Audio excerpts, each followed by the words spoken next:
فسجد الملائکۃ کلہم اجمعون، یہ الفاظ قرآن میں آئے ہیں 2 مرتبہ۔ سجدہ کیا تمام فرشتوں نے، کل کے کل فرشتوں نے مل جل کر کیا۔ یہ ہے تمہارا مقام، اور یہ زندگی تمہاری جو ہے یہ تو کچھ بھی نہیں ہے۔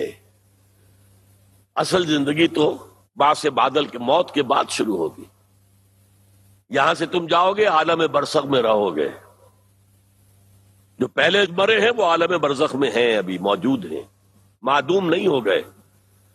موت معدوم ہونے کا نام نہیں ہے، موت ایک زندگی کا وقفہ ہے، یعنی آگے بڑھیں گے دم لے کر۔ It's only a pause in your life, that's all. This is not the end of your existence. No, it's like a sleep. اسی لیے موت اور نیند کو بہنے کہا گیا ہے۔ اور حضور کی جو دعا ہوتی تھی صبح جب آنکھ کھلی، الحمدللہ الذی احیانی بعد ما اماتنی والیہ النشور، کل شکر کل ثنا اس کے لیے، اللہ کے لیے ہے جس نے مجھے دوبارہ زندہ کر دیا اس کے بعد کہ مجھ پر موت طاری کر دی تھی۔ نیند موت کی بہن ہے۔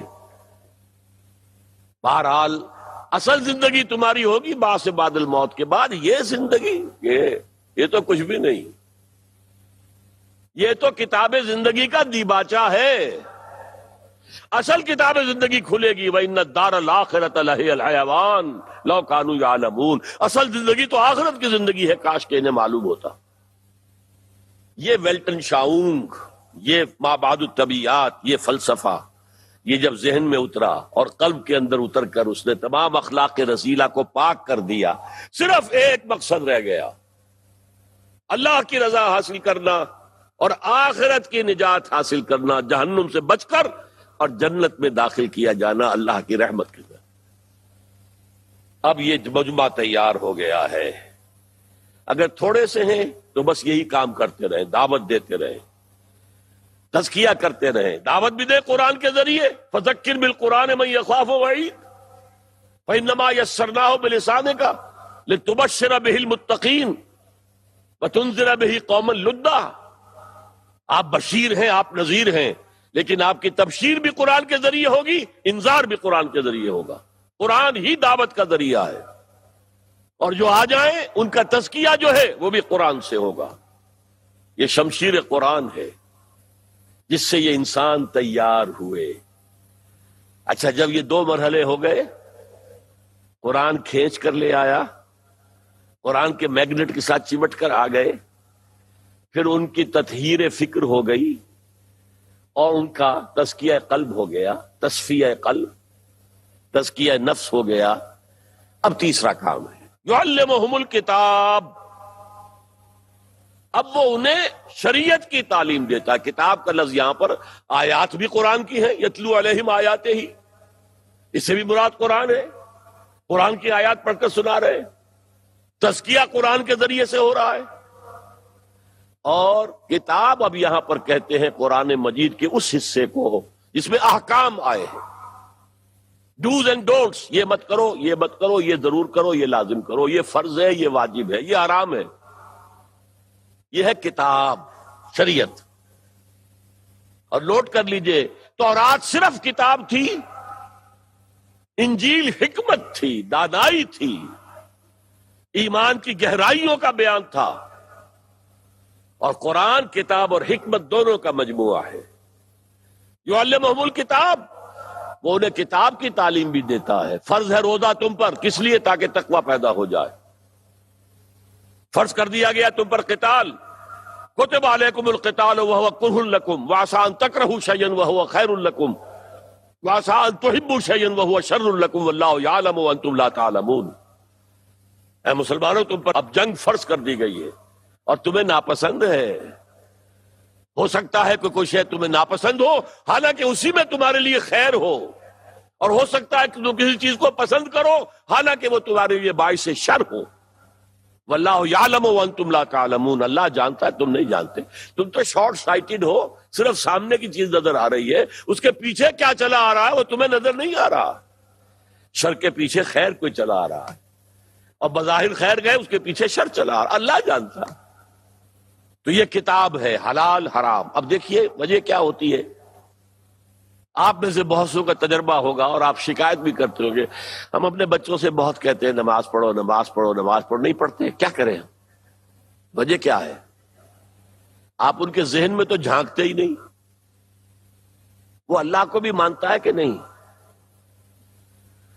آپ نے جہاں انہیں پڑھنے کے لیے بھیجا ہے وہ گلا تو گھونٹ دیا اہل مدرسہ نے تیرا، کہاں سے آئے صدا لا الہ الا اللہ؟ یہی بات تو کہی تھی نا سر سید احمد خان کے بارے میں اکبر الہ آبادی نے، ہم تو سمجھے تھے کہ لائے گی فراغت تعلیم، کیا خبر تھی کہ چلا آئے گا الہاد بھی ساتھ۔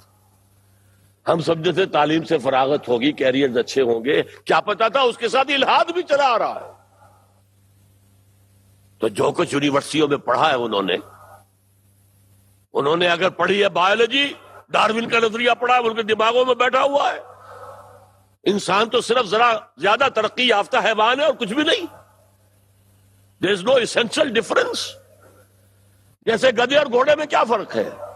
گدھا ذرا کورس قسم کا اینیمل ہے اور گھوڑا ذرا ریفائنڈ قسم کا اینیمل ہے، اور کیا ہے؟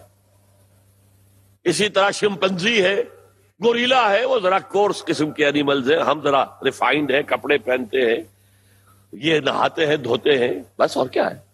What's the difference? No essential difference. اب جس کے دماغ میں یہ بیٹھا ہوا ہے وہ آپ کا وعظ اس پر اثر کرے گا۔ پہلے فکر کی تطہیر کرنی ہوگی اور ایمان کی ترویج کرنی ہوگی، پاک کرو اس کو، ان کے ذہنوں کو ان نظریات سے، اور ان کے اندر قائم کرو ایمان اللہ کا اور رسالت کا۔ پھر اگر کہو گے بھائی دیکھو قرآن نے نماز فرض کی ہے، پڑھو، پڑھے گا،